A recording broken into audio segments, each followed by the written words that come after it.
The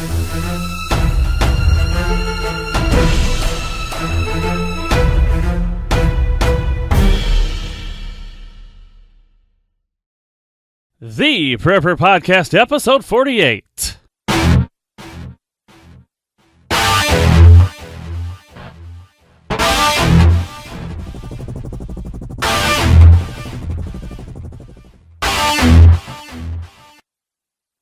They've got to know whether or not their president's a crook.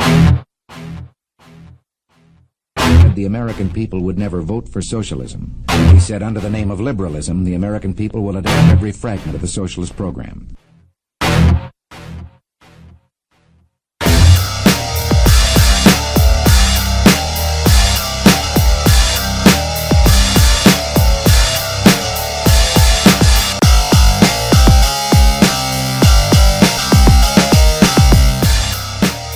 The Prepper Podcast is an up-to-date survival podcast based on military, wilderness, and modern-day survival, and may be found at theprepperpodcast.com. I am Ken Jensen, and this is the podcast about everything survival.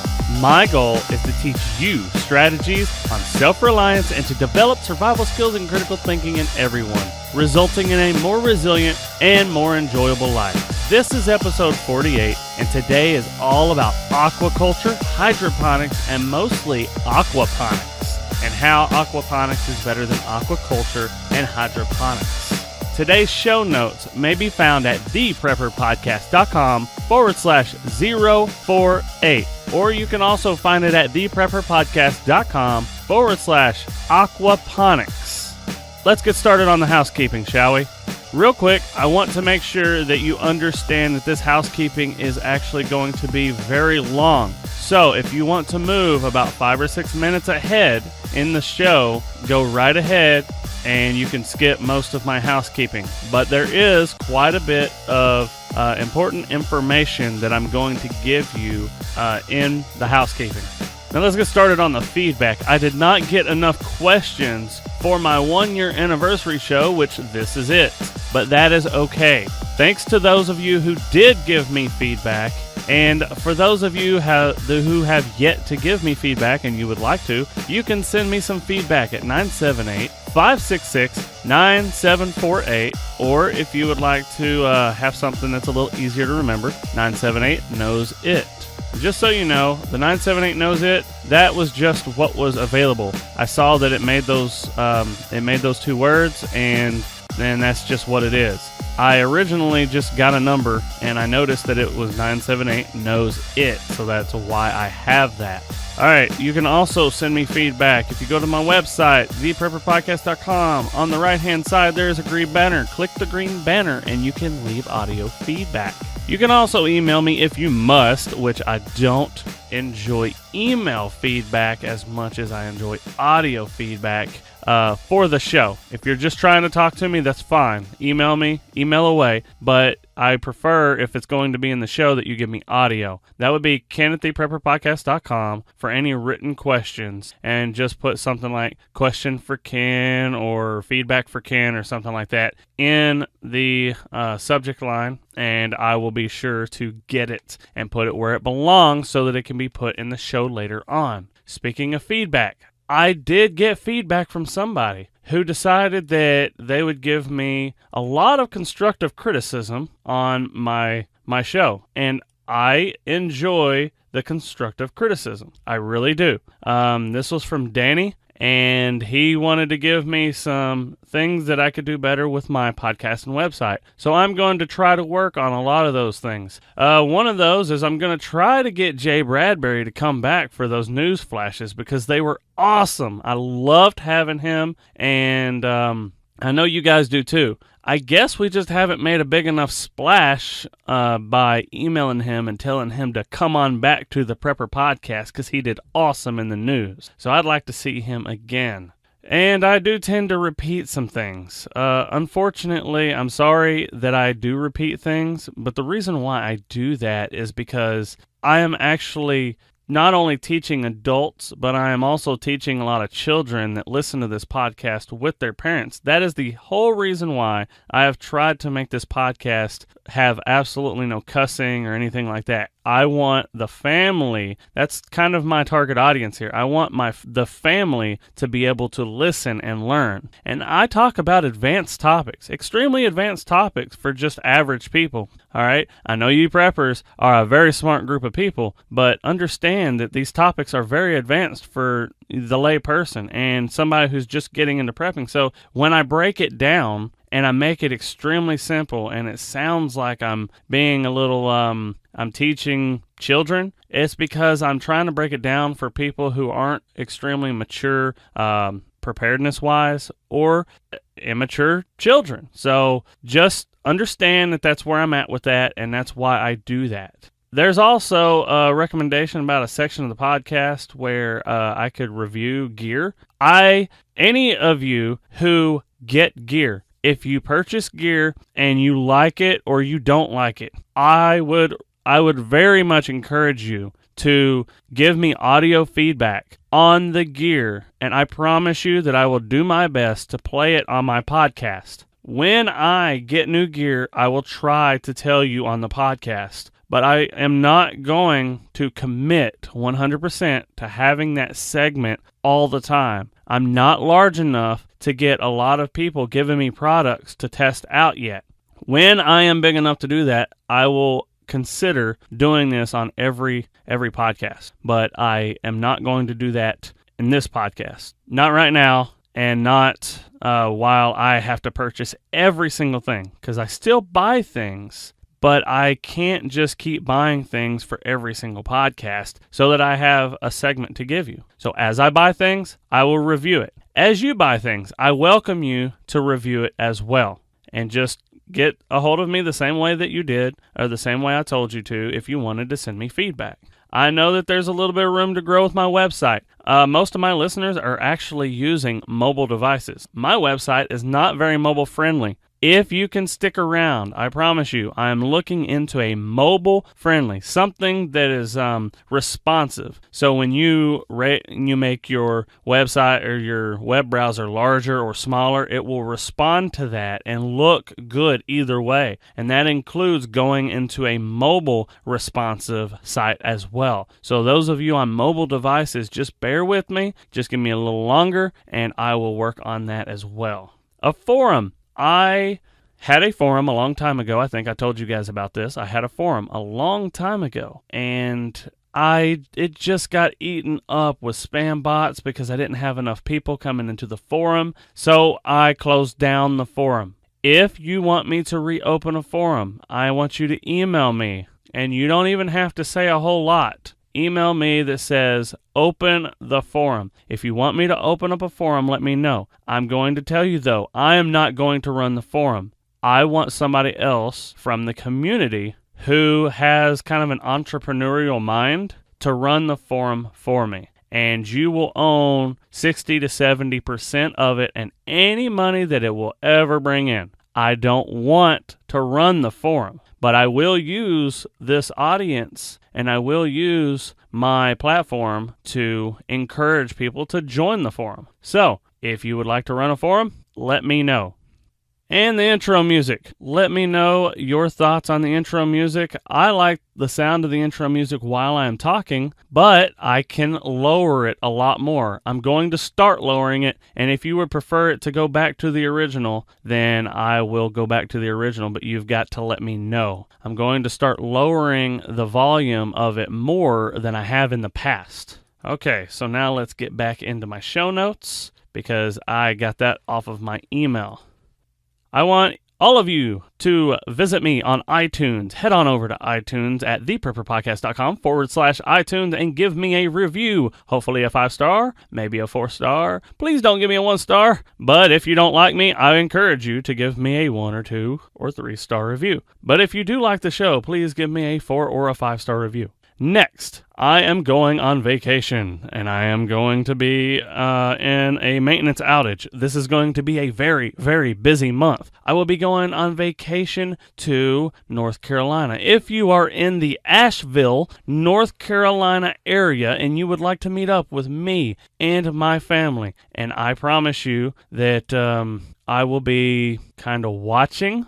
If you would like to meet up, We could sure do breakfast or lunch or something like that in a restaurant. We could do something like that. It would be great to meet up with a member of the audience and just kind of enjoy ourselves. Speaking of vacation, because we're going on vacation, my wife decided to take me out shopping today. So you're going to get to hear me talk about that. I just want to mention real quick, why is it that I can walk 15 miles in a day? I can walk all day long. And at the end of the day, yes, I'm a little tired, my feet are hurting, that kind of thing, but that's the sheer 15 miles. But if I go shopping for 2 to 3 hours, I feel like I haven't slept for 3 days. Please tell me some of you guys feel the exact same way. I mean, I can go on a 6-mile hike just to go sit at a waterfall for about an hour or two and then take another 6 miles to get back out. And I am fine. I am actually refreshed and I'm energized. I am recharged. I go shopping for 2 hours and I feel like I want to just lay down and just crash. It's miserable. I do not like shopping. So, that being said, let me continue on. I have a maintenance outage that I'll be working at as soon as I'm back from vacation. I have a maintenance outage where I pull 72-hour work weeks, and realistically, because of drive time and everything, add another 15 hours to that. It is going to be a very busy month for me.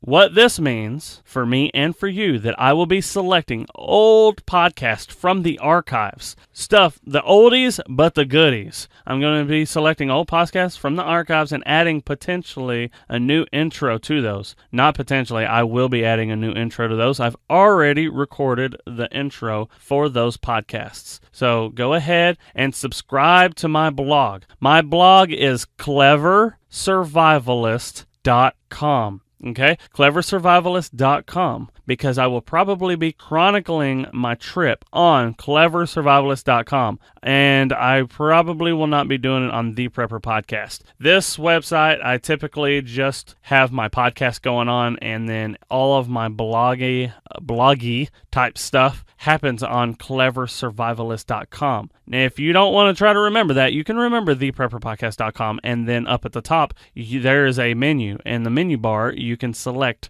Clever Survivalist blog, and it will take you to my blog. And if you subscribe to that, I will probably chronicle my trip for you to enjoy. Okay? Now, I said I will be working. I really enjoy my occupation. I do it to the best of my ability, but I really have a passion to teach survival to everyone. And I can only do this sustainably by selling my products, because I will always have my podcast and my blog for free. So because I will have those for free, I have to create other things in addition to that I can sell. That would be my products. How to be a prepper. That is my 1-year emergency preparedness system. It will get you from nothing to 1 year of self-reliance, and it will do so in a budget while teaching you how to invest your money wisely. This will show you how to get through 99% of all disasters comfortably. It includes financial resiliency such as budgets and investing, like I said, as well as preparedness planning and purchases. This is designed to allow you to prepare while staying under budget. If you've come to the realization that you must do something, but you have no idea where to start, this is what you need. If you ask yourself things like, how can we budget our preparedness? What is the first thing I need to do? Where will I go if I have to bug out? When do I need to stay at home for a disaster? What do I need to have on hand? All of the answers are in this system. You can also get the answers peppered throughout my podcast and my blog and everything else, but this is all in one area. So I'm not telling you that I hold back anything, but it's going to be a lot easier for you to just get this, okay? All right, so I told you about that product. I know I've been teasing you guys also with the launch of a new product that is designed to assist you in your medical resiliency. In celebration of the release of that product, I will be hosting a free webinar. I discuss ways you can enhance your kits. I already have recorded the free webinar that I'm going to be hosting, and I will let you know when I release it for the public. Obviously, if you listen to my podcast on a regular basis, you know that I do not hold back information on a topic. I prepare for hours for each 1 hour podcast and take time to write up all the show notes so that you can have written versions of what I talk about. This webinar is not a crappy 5-minute marketing video. It is a 45-minute long video and is designed to actually give you great information, but it is free. As I get closer to the date for the webinar, I will tell you more. All right, if you are ex-military, I have found a website. Actually, my wife found it, and she sent it to me. If you are ex-military and you have to prove that you are ex-military or ex-service member, you can go to a thing called govx.com. Now, it's just another sales site is all it is, but it has a lot of tactical gear. It has things for, it's got like firearm accessories and other really cool things. And then it's just got outdoor gear and stuff like that. So go to govx.com. And when you go there, make sure that you let them know when they ask you where you came from. Make sure you let them know theprepperpodcast.com. Now we can finally get into the show. I know it's been a long time waiting. Thank you guys for listening up. We can finally get into the show.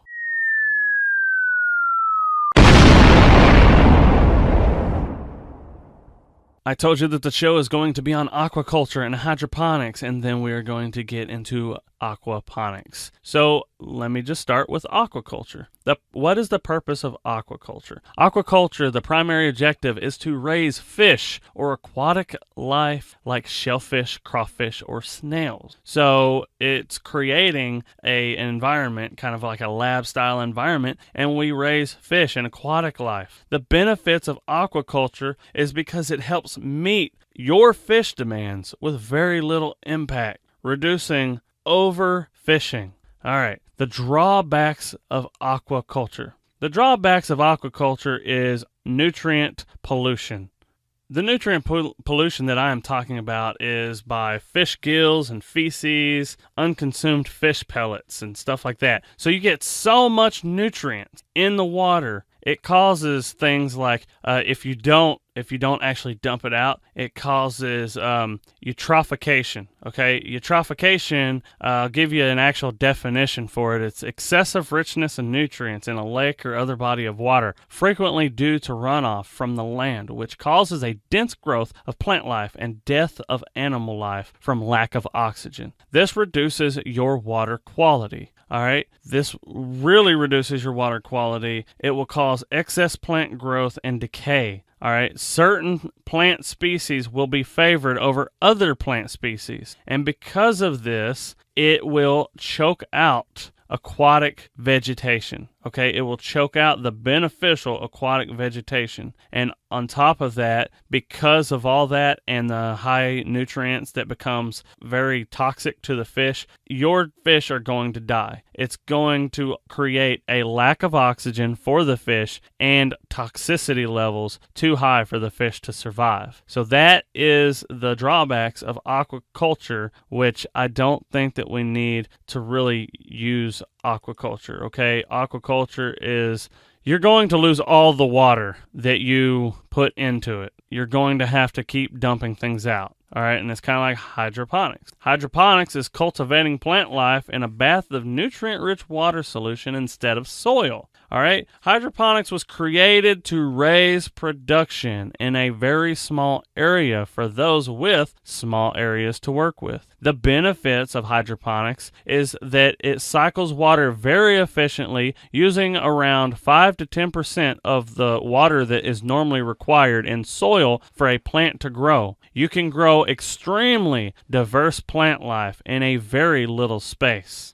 You can extend your growing season, and I'm talking about things like your location. All right, you don't have to be outside. You don't have to be outside. You can be in a greenhouse 100% because every bit of the water is put back into the system. So you can put your location anywhere, and your water temperature. You don't have to worry so much about your growing season because you're going to control your water temperature. All right, that's very important for you to understand. Your water temperature is going to be relatively constant. You can heat it up and cool it down to keep it at a good temperature, and it will extend your growing season. You can use this because of all this. You can use it in locations where water and fertile soil is scarce. This is used all the time by a lot of people in Utah and stuff like that who are growing a lot of productivity. So even if you're in an area where there's very little water, if you know how, if you can, let's say, claim the water that falls, if you can reclaim rainwater, you can use that as your makeup for hydroponics. And you can, and it will last a lot longer than if it goes into the soil. Even here, I have great soil, but I could use that water for a hydroponic system instead of putting it into the soil. And the soil will just get the rain because I already have great soil because of the rain, except for I have a little bit too much clay and stuff in the soil. But if you're in Utah, any water you put in there is just going to run away and it's going to get soaked up and the ground's going to stay completely dry and void of any nutrients. So if you're in a poor area, hydroponics is a way to do it. Now, hydroponics is not the only way to do it. All right, there is a reason why we talk all the time about permaculture and creating a permaculture forest. But right now, I'm talking about hydroponics, so let's continue with that. There are drawbacks, lots of drawbacks of hydroponics. Eventually, just like with the aquaculture, hydroponics will eventually become too nutrient dense. All right, and when it's too nutrient dense, it will become toxic to that plant life. All right, so the effluent will have to be, or you will have to dump it. And what you dump in a hydroponic system is going to be called the effluent. Influent, or the influent means going in, the effluent means going out. Okay, so the effluent of this system is going to have to be disposed of. You've got to do something with this, and it is a chemical dense nutrient, or it's chemically dense. All right, all the nutrients are from the chemicals and stuff that you add to this water. All right, so you put in 100% of the water, and you put in 100% of the nutrients. Now, all of that you have to dump out and start back over. Now, let's say you have to dump a lot of it, okay? Maybe not all of it, but you got to dump a lot of that water out and re-energize it by adding new water and stuff. And then obviously, you're going to have to start adding your nutrients again. So you have a never-ending cycle of adding water and nutrients and then dumping it all out. Adding water and nutrients and dumping it all out. There's a lot of waste there, all right? It's unsustainable. Commercially unsustainable. It's extremely expensive. It's very inefficient in cost because you dump out all these nutrients. And the other drawback of hydroponics is, let's make sure that I'm saying this correctly. It's Pythium or Pythian. It's Pythian, root rot. All right, Pythium is basically just root rot. And that happens whenever you have this high dense nutrients and stuff like that as well. And it also can happen whenever your roots are completely submerged in the water and all this other stuff. So you can get quite a bit of root rot. All right, so now, let's introduce aquaponics. All right, aqua and ponics, aquaculture and hydroponics. So what do you think aquaponics is? Aquaponics is the marriage of aquaculture and hydroponics. You will use fish to provide nutrient content for your plant life, okay? The big benefit here is it's getting rid of all the agrochemicals that you use. And yes, in hydroponics, you are using agrochemicals. It gets rid of all the agrochemicals that were being used because now your fish are providing it. Everything is provided naturally. All right. Problems like the delta of the Mississippi. There's wetland in the delta of the Mississippi. It used to be wetland anyways. It's turning into a nasty, uninhabitable area. It's void of any life. And it's at the it's at the mouth of the Mississippi.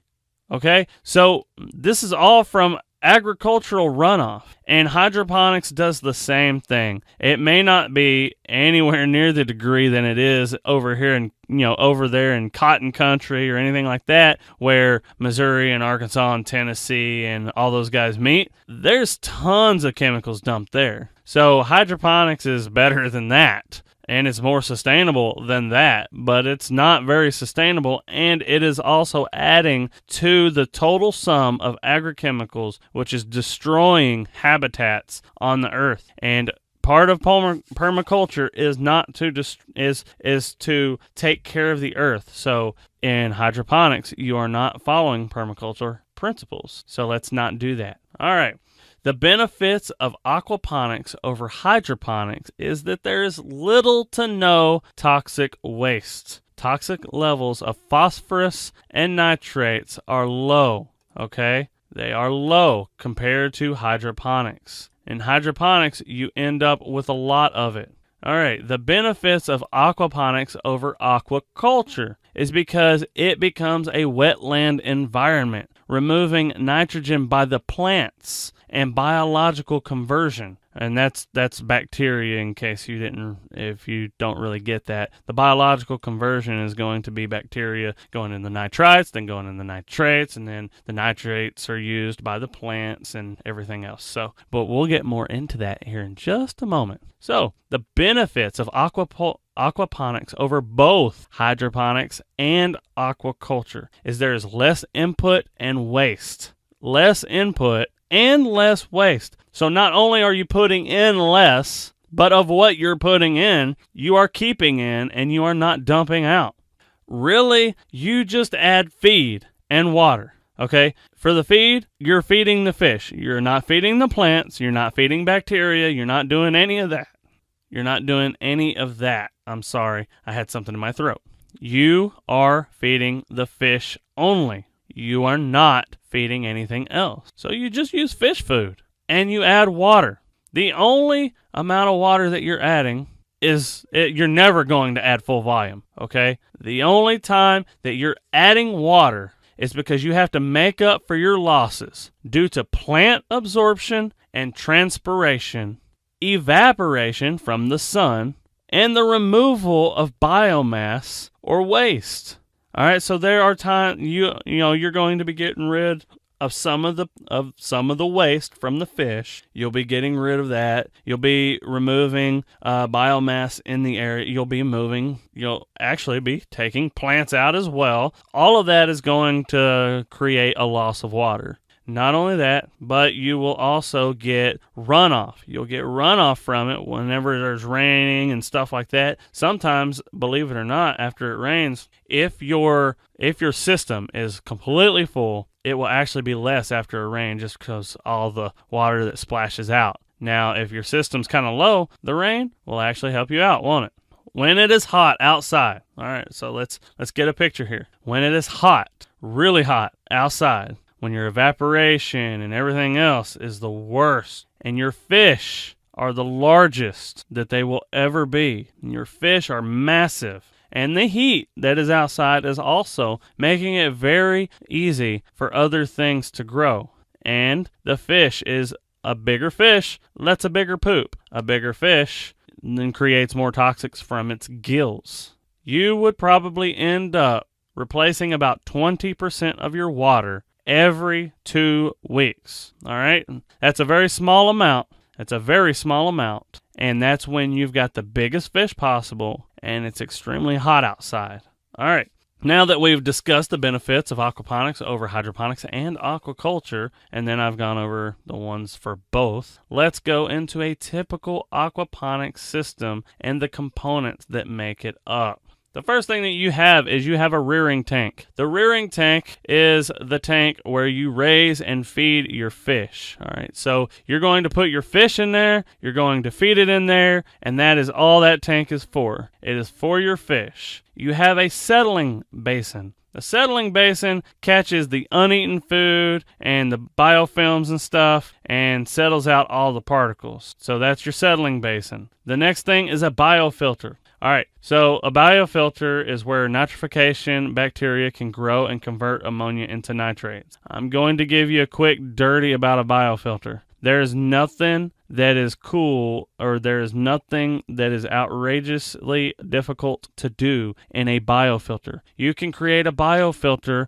out of sand, pebbles, and a 5-gallon bucket. Yes, you can. I promise you can. Biofilters are nothing but they do nothing but raise surface area. Your bacteria is going to be throughout your water and stuff. Okay, your bacteria will be throughout all of your water, and a biofilter just raises surface area so that the bacteria can cling to the surface area and do its job in one bulk amount. So a biofilter, like I said, just more surface area. You know another thing that's a very good biofilter?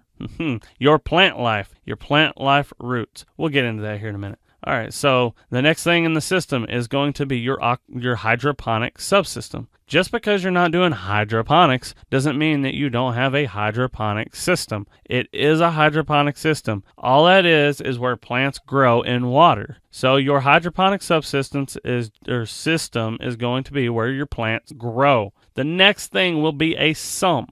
All right, you want this is going to be a low area where the water will gravity flow to. So in order to make this the most efficient possible, the only way that we move water in this system is mostly through gravity, and then it is pumped back up from the basin, okay, from the sump. It's going to be pumped back up to your rearing tanks. So the entire system runs off of gravity until it gets to the sump, and then it's one little submersible pump running the water back up to your rearing tanks. Okay, so now we will go into the different applications that you can grow your plant life, and this is all in your hydroponic tank that we just talked about a minute ago. All right, so there is deep water raft aquaponics.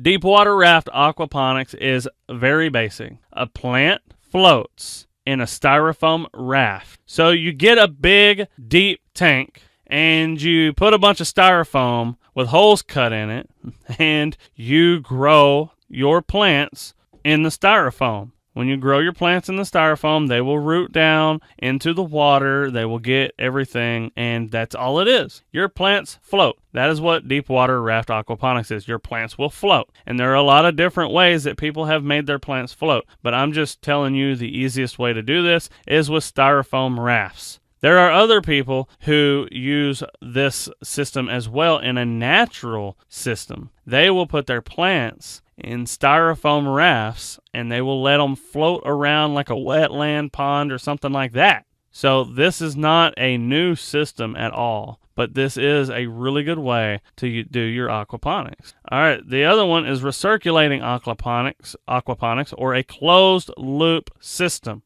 All right, recirculating aquaponics is just that. The water just keeps recirculating, and it's usually, if you want to think about this, you can think about putting your plants in a PVC pipe and just running water through that PVC pipe. All right, your plants are in the pipe, they're sitting there, they're bare rooted, and all this water keeps flowing by with all its nutrients, and you're giving it a lot of nutrients. That's what a recirculating aquaponics or closed loop system is. This isn't so much a different type of system, but this is a media that is used in your hydroponics tank. A solid media is gravel or clay in a container. All right, so you're going to have gravel or clay, and then your container is going to be flooded with the water. So all the gravel is essentially going to be covered with water. This is the best system, hands down. This is the best way to do your hydroponics tank, hands down, because it is easier to learn for the beginner. It's a very simple concept. You put a bunch of gravel in a big tank, you flood it with water, the plants sit there, and the plants grow. The plants will root down into the gravel and stuff, and it will just work. It's a very easy, simple way to do your media bed. It also has a lot less parts. You don't have to come up with some complex system to put your plants in there. It's a very simple, cheap, easy way to do things. A lot less parts. It's just a big tank and a bunch of gravel, and it works. That's all it is. Now, the really cool thing about this, and the main reason why it's so easy for beginners to do a system with a solid media bed, is the fact that the media bed mechanically filters out all of the solids in this water. So as the water is coming through it, it actually acts as a mechanical filter. I don't know if I would call it a replacement for a mechanical filter, except in a very small system, but it will do that. It will perform mineralization, which what that means is it actually breaks down the solids. So we'll get into breaking down solids a little bit later with bacteria, with worms, but the rocks will actually perform some sort of breaking down of the solids in the water. And that's actually a good thing. It liquefies everything and makes it much easier to be cleaned out and filtered out with the natural systems that are in place. All right, so the next thing is biofiltration. This media bed will also do biofiltration, which is, remember, I told you about the biofilter. And I told you the biofilter is nothing but a lot of surface area. Well, the bacteria can attach to every surface. It will attach to every surface in your system. It's all throughout the whole system. So your whole system is a biofilter. But your biofilter, it can be a lot of gravel and stuff. And the reason for that is for the attachment of this bacteria in large quantities. Well, if your media bed is gravel, then what in the world do you think the bacteria is going to be doing? It's going to be accumulating on this gravel as well. And now your media bed is easy to deal with. It filters out solids. It breaks the solids down. And it has bacteria that attach to it, making it a biofilter. So a solid media is a really good way to go. Reciprocating aquaponics, flood and drain aquaponics, or ebb and flow aquaponics. These are all the same thing, but you'll hear people call them different things. That's reciprocating, flood and drain, or ebb and flow. Ebb and flow is what I hear the most. So if you hear anybody say ebb and flow, it's just flooding it and draining it. Flooding it and draining it, okay? And this is another one that's really good for beginners. So if you have a solid media and you use the flood and drain method, that's actually a really good, really simple way for you to do it as a beginner. It is simple. It is easy to build. It is small. And here's where it's really good for beginners. You can use a 1-to-1 ratio. Your grow bed can be the exact same size as your fish tank if you are using a flood and drain system. So a 1-to-1 ratio, the water in your grow bed versus the water in your fish tank. There is also easier maintenance in this system because it has a lot less mechanical components. There's a lot less moving stuff. It's just easier to maintain. You'll use the same media as in the other systems, but it's flooded and then it's drained using what's called a siphon drain, which you can find things all over YouTube teaching you how to make a siphon drain. There's also vertical tower aquaponics. All right, there are vertical tower hydroponics as well. Well, the vertical tower aquaponics is going to be your hydroponics tank, right? So here's the thing. I have seen 20 plants, 20 tomato plants. No joke. More than 20 tomato plants, actually, if I think about it. But let's just say 20 tomato plants growing in a 2x2, so a 4 square foot area. That's right, a 4 square foot area. That's 2 foot by 2 foot square. All right, it was actually round, but I just wanted to make it easier for me to explain it to you.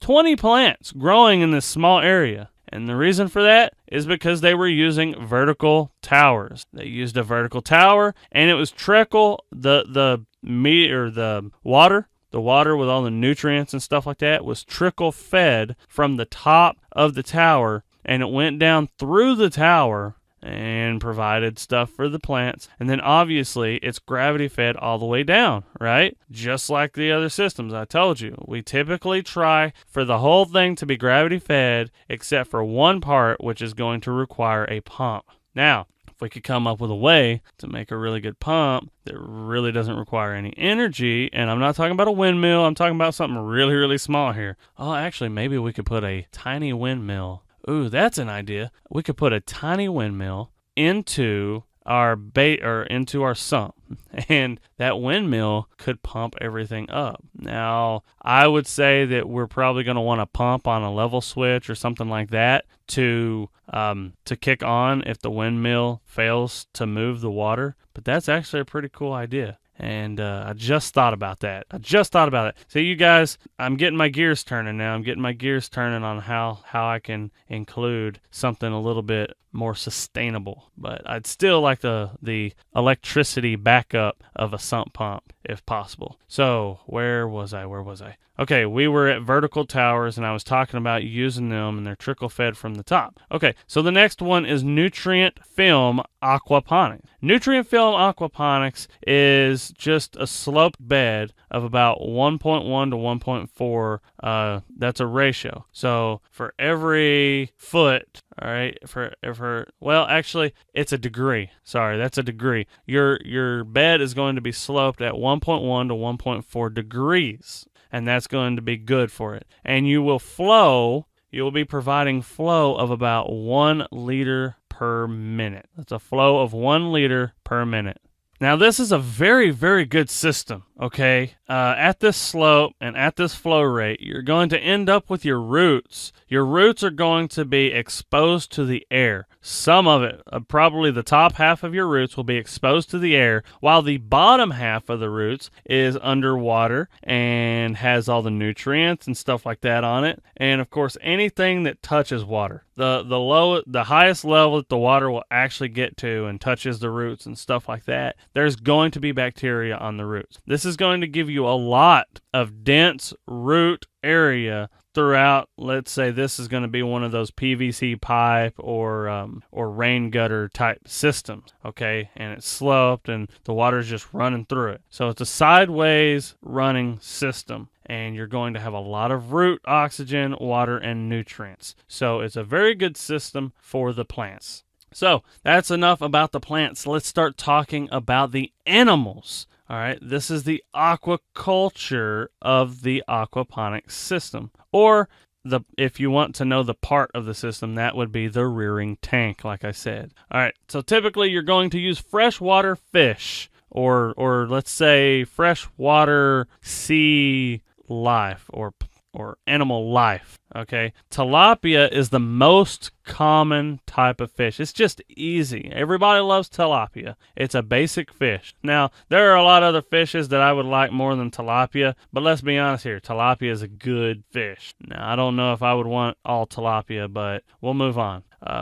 Some of these I may mispronounce, but the barramundi, and then you got silver perch, you've got ill-tailed catfish, and then here's the other one that I was going to mispronounce. Because, be honest with you, I've always known it just as catfish. Growing up, we catfished. That was it. If it had big whiskers, it was a catfish. So the ill-tailed catfish and the tendinous catfish. All right, ill-tailed or tendinous catfish. There's also jade perch, Murray cod, and then there is goldfish. Now, if you look this up, everybody's going to tell you that goldfish is not edible. But I am going to tell you that they are full of crap. If you have a large system and you have lots of goldfish in that system and your goldfish get large in this system, you can eat them. They actually do not taste that bad. Goldfish is a good fish to have. I mean, and it's a cheap fish to stock, really. Now, here's the issue with goldfish. There is a lot of bone. You're going to have a lot of fine bones that you have to get around. And you know what? There are other fish that I would just prefer to have because I don't have to get around all of that bone. But if you are in a situation where you are stuck with goldfish, don't worry about it. I'm telling you that the goldfish will provide you with a good meal. Okay, you just have to do a little bit more work to get the meat without getting a bone. Okay, another fish would be koi. All right, you can get koi. There's now if you are, let's say like me, if you're in a temperate climate in the U.S. or whatever, you're in a temperate climate and you don't want to maintain your water temperature, because I don't, and this is why I would probably choose what I'm about to tell you, but if you're in a temperate climate and it doesn't get too cold, you don't want to have to maintain your water temperature, then go ahead and get yourself either some bluegill or what I would like, catfish. I know a lot of people call catfish a mudfish and it's a nasty bottom feeder and all that. But you know what? In this system, I'm telling you, the catfish is just like every other fish. I've had so many different types of fish, and the fish has always tasted different depending on where you get it. If you have a catfish in a system like this, your catfish is going to come out good, especially if you do catfish like I do it. I'm a southern boy, so what do? I fry it. I fry that baby up. I put some breading on it, and I throw it in a pot full of grease, and I just let it fry up. Do that with a little tartar sauce or ketchup or something. Oh boy, that's smack your mama good right there. Yes, I let some of my southernness come out. That's smack your mama good on that catfish. All right, so now let's get into the bacterial cycle. All right, with the bacterial cycle, or this is, let's call it the biofilter if we want to make it a system component, the biofilter. All right, fish are going to release ammonia through their crap and through their gills. All right, so these fish will be releasing ammonia, which is toxic to them. It is a waste product from them. That's why it is a waste product, because it's toxic. Once it gets above 0.5 to 1 part per million. That's if you take 1 million parts of water and you have half to 1 part of ammonia to 1 million parts of water, it is toxic to the fish. It needs to be filtered. Now, the really cool thing about this aquaponics system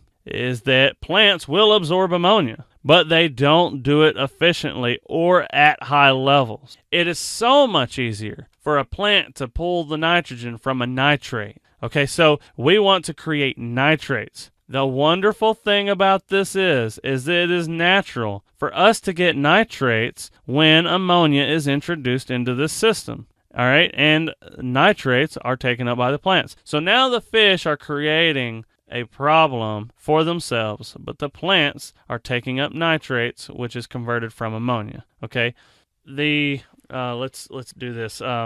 You will not add fish. Let me just get to this now. You will not add fish the first day. You may want to add believe it or not, you may want to add a small amount of dead fish when you first start your system. It will give ammonia as they decay. It gives off ammonia. All right. If you don't take a lot of medications, and there are people that actually do this, all right, they use the pee method. All they do is they pee in their water in the very beginning to give it some ammonia so that bacteria can build up. All right. It's best if you age your urine for about a week in open air. It'll work best, but you can directly use it in the system. All right. You can also just use the fish that you were going to use to begin with. All right. You can keep it fed about a tablespoon. Use about a tablespoon of feed a day. And if you see an algae bloom start to build up, cut back the feed a little bit until it clears, until your algae bloom starts clearing. Then you can bring the feed back up. And this could take up to a couple months. So there are some ways to shortcut it. The biggest way to shortcut it, well, you know, I'll get that just a second. I keep wanting to get ahead of myself. I'm sorry about that. All right. So we convert the ammonia. Get back to it. We convert the ammonia. All right. The nitrosomonas convert ammonia into nitrites. This is the bacteria I was talking about, okay? The nitrosomonas convert ammonia into nitrites. The nitrobacter bacteria converts nitrites into nitrates. See how we're getting nitrates now? So we go from ammonia, the nitrosomonas, turn it into nitrites, then the nitrobacter turns that into nitrates. All right. They, like I already said, they create a biofilm on all surfaces in contact with the water, including the roots. The roots provide a lot of surface area. So using a biofilter just raises the surface area so that this biofilm can collect on more areas. So We have nitrates now, don't we? So now the plants can use the nitrates. They can grow huge and awesome and big and delicious. And you get all the plant, and all you did was add water and some feed. And you got all that. So if you ask me, it's a really great deal. And just by doing all this, it made me want to go outside and just start building another aquaponics system right now. All right, so I know I told you that you guys could do you could add the ammonia on the first day so that you could build up your bacteria by peeing in it and stuff like that. But if you want the right bacteria to get in it, if you add ammonia, the right bacteria is going to be in there, okay? I'll just tell you that right now. It's going to get in there. But if you want to seed your system, if you want to force your system to grow the bacteria quickly, then you can use the filters. So throw a filter in there and just shake it around in there from an aquarium or from a pond filter. Aquarium filters and pond filters, they have all of this bacteria in there. So go ahead and just grab a old filter from an aquarium. If you have friends that have freshwater aquariums or something like that, get them to give you their filters, because this is a beneficial thing for you. And just shake the filter off into your system. Another thing is if they are changing out their aquarium water, then you can use their aquarium water as well. All right, just tell them that you'll take their aquarium water and you'll take their aquarium with you. You promise to pour the water out. You'll have to do this just right because fish can be shocked, but you can use their water and you can clean it out and refill with new water and do all the work for them, and you get their aquarium water so that you can use that. You can also use pond water. It's a natural system. It's got fish. It's already going to have this bacteria because there is ammonia. Because there is ammonia there, there's going to be this bacteria. So you can also grab existing system water from aquaponics. So let's say if you have or you know a friend who have an aquaponics system, you can just take water out of that aquaponics system and put it into your new system. All right, so you're going to have to refill it, obviously, to make up for the water that you took out. But you're going to be able to take that water and you're going to be able to put it in that system. You could probably take a scraper. I didn't put this in the notes, but you could probably take like a scraper of some sort and grab some of the film off the sides of your tanks. And you could probably throw that in your other system as well. So that's another thing that you could do, is just scrape it off the inside of one of your other tanks and throw it in there. If you're going to start off like this, if you're going to start off using the ammonia thing, or if you're going to start off seeding your system with the bacteria and stuff like that, then it's always good for you to get a test kit. And you want your test kit to test pH, ammonia, nitrite, and nitrate. You want to be able to test all of those because those are going to be the main factors in your system, and those are going to be the easiest for you to actually gauge. So let the system run a day or two, and then you can put in your fish. Always let the system grow some of that bacteria.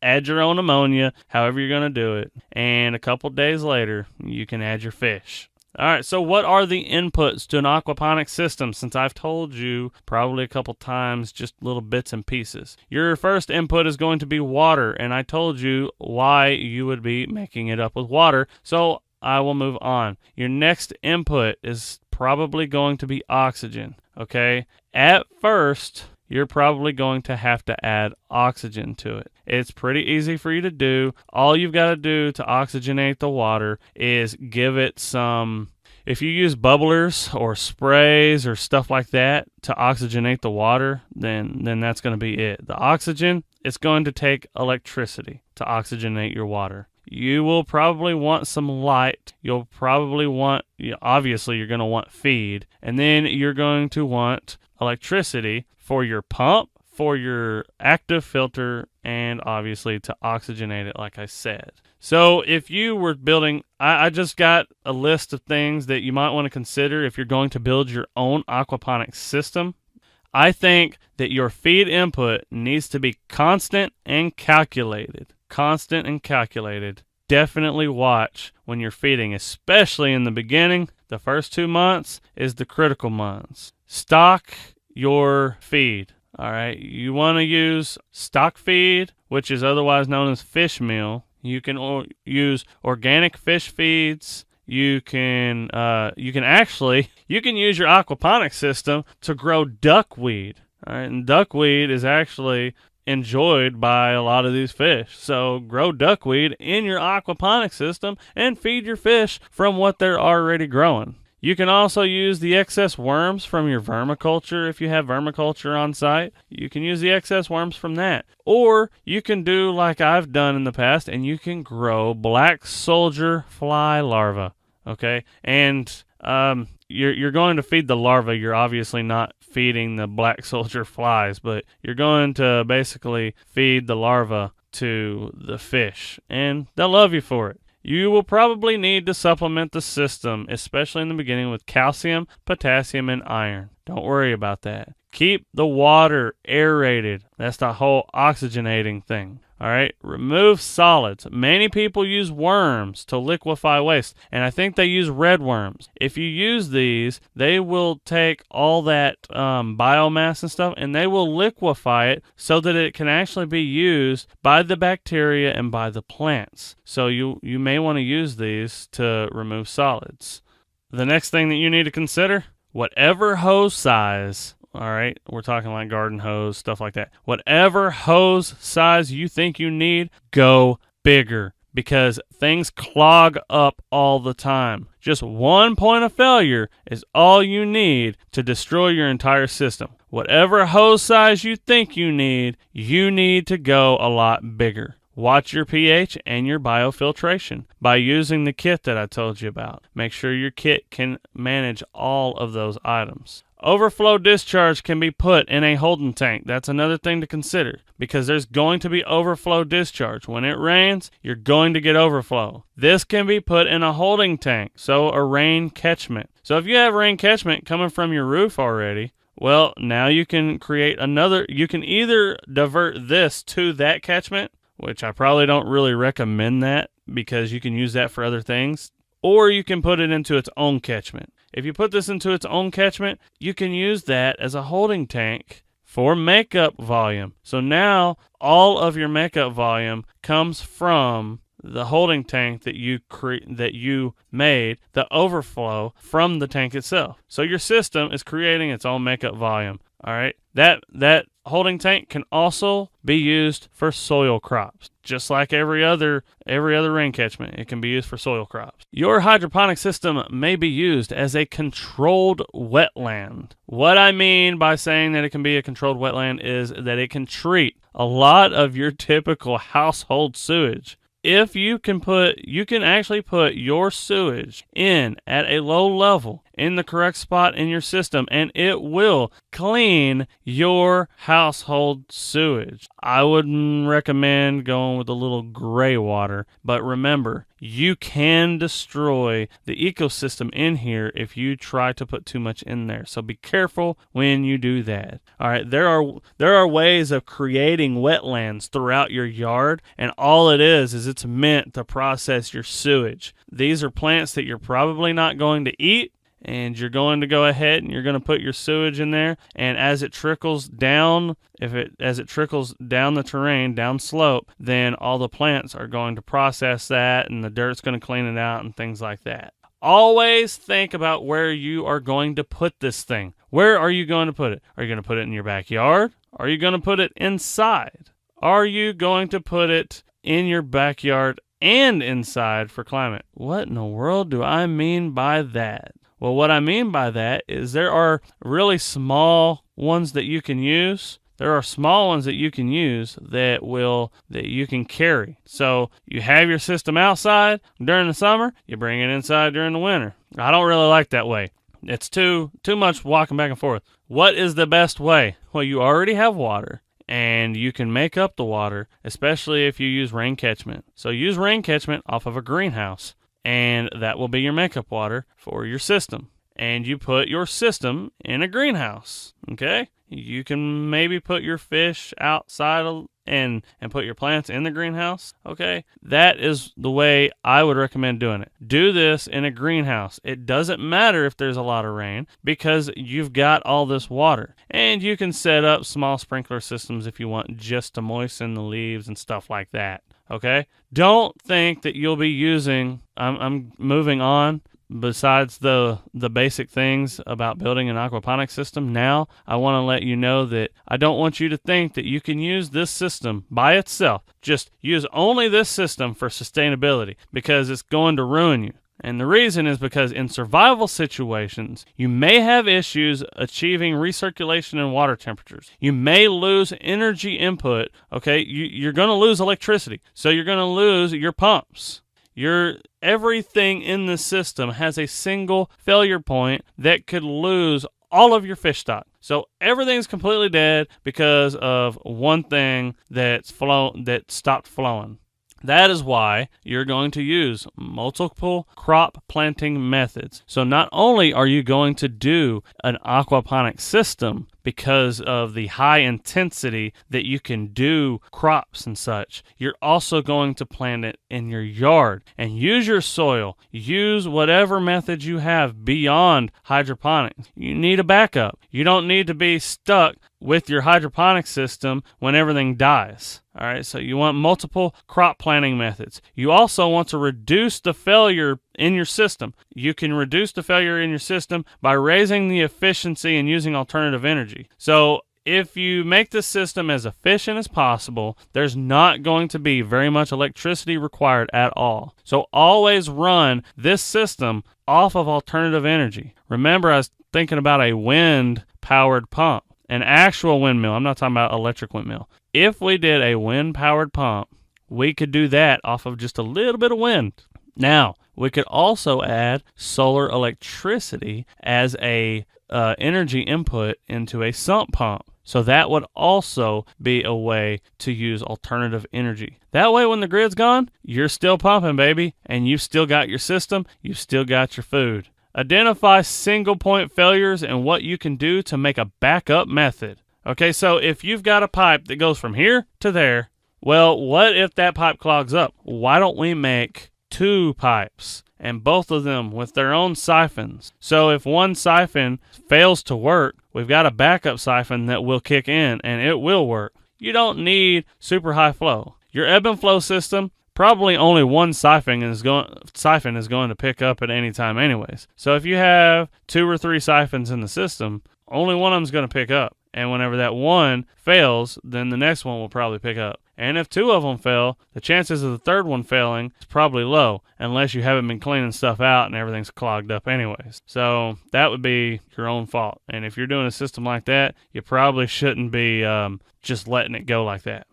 Don't forget to, I'm pretty much at the end of my show, so you can turn it off now if you want, but don't forget to contact me and send me your questions. Call or use the green banner on my website at theprepperpodcast.com, or email me a recording or an MP3 file. Those are the preferred methods. Those are my preferred methods. Okay, now you can email if you have to written feedback, but I really want your questions because I still want to do that show, even though this is my 1-year anniversary. Now think about that, guys. I've been doing this for an entire year. I've been doing this for a full year now. It seems crazy to me that I've been behind this microphone for a year. And I listened to one of my first episodes or whatever. Oh, it's so atrocious. It's horrible. But I've gotten a lot better. I hope you guys think that I've gotten a lot better. And I hope that you continue to listen. I've enjoyed this year with you. I really have. I've been extremely happy. People have emailed me and they've sent me questions and they've sent me good feedback. People have given me reviews on iTunes. I mean, there's so much stuff that you guys have done. People have given me, I've got this huge folder of affirmations that people have sent me that really enjoy this podcast. And I enjoy bringing you this podcast. I really do. And it may sound cheesy, but I really am sentimental about this. Please stick around and let's do another year together at theprepperpodcast.com. Let's do another year together. If you'll commit to it, I'll commit to it. Let's get another year under our belts. And that will be nearly our 100 episodes. So around a year, I will be around 100 episodes. Think about that. 100 episodes, 100 hours of recording, 2 full years with you. You guys are awesome. Please go to iTunes and give me a review. Remember that I'm going on vacation, and contact me if you're in the Asheville area. That's Asheville, North Carolina. And then I'll be working a maintenance outage. Keep listening to learn more about the free webinar that is coming up.